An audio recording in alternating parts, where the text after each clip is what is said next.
It could be argued that schools kill creativity.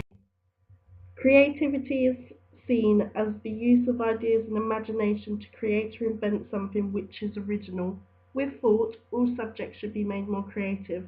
However, the four main subjects where creativity is most present are art, design and technology, music and computing. Throughout the national curriculum, creativity is emphasized. For instance, one of the aims for design and technology is to develop the creative, technical, and practical expertise needed to perform everyday tasks confidently. Nowadays, the focus on mental health for children is huge and is addressed in the national curriculum continuously. One of the ways to improve a child's mental health is said to be through creativity. Activities like colouring and painting relax children and give them something else to focus on. Even though creativity can be identified in the national curriculum, it is also established through the school environment. Free play can simply give a child time to invent and explore their imagination by acting upon it. Robinson explains that creativity takes the process of imagination to another level. Without opportunities from school such as playtime and lessons, a child may never be given the opportunity to be creative. Creative subjects can be taught in many ways. However, some may argue that in order to be creative, a child should be given the opportunity to independently explore materials and their own ideas rather than it being an adult-led activity. During my block school experience, I was in a nursery class. A significant amount of creative work was adult-led. The reason behind this could have been because of the age of the children. On the other hand, during free time, the children were able to play in the junk modelling area, get out the paints and colouring pencils, and even take part in activities like painting in the snow. For the older children in school, some of the subjects at my placement tended to have specialist teachers deliver the lesson. This could be because of the lack of teachers' confidence in creativity. Only recently has creativity started to be a necessity in the national curriculum. Robinson explained that in education, mistakes used to be looked down upon and therefore children didn't want to make them. Similarly, some schools in poorer areas may not have the opportunity for creative subjects due to lack of funding.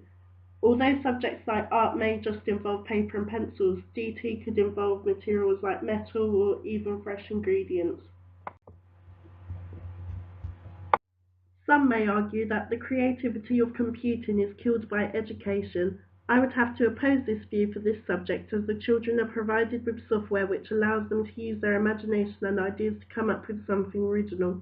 For example, the children are often asked to make something from the software scratch. Their ideas can be completely original as long as they are programming instructions for the main purpose of the learning. The pupils at my BSc had a specialist teacher for computing. They were able to display their creativity for 2 hours per week and an organised Minecraft club was also run.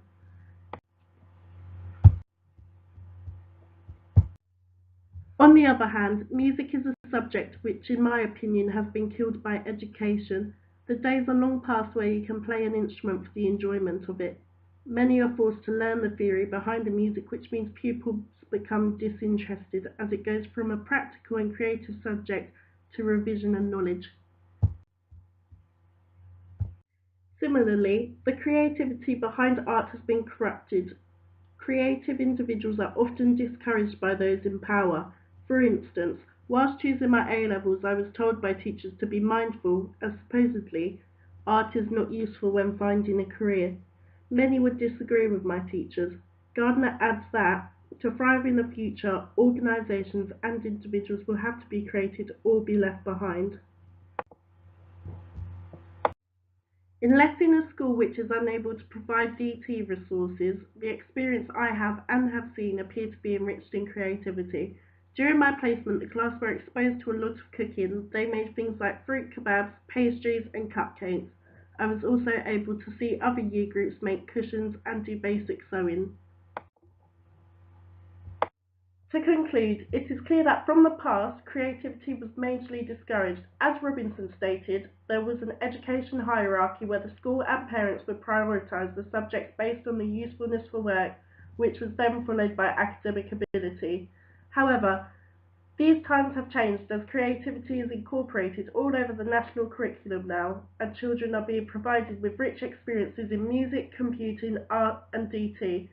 Even though this is the case, teachers cannot be monitored all the time to make sure the children are exposed to creativity, which means the children are not always being provided with the experiences they need as teachers are not confident in these subjects.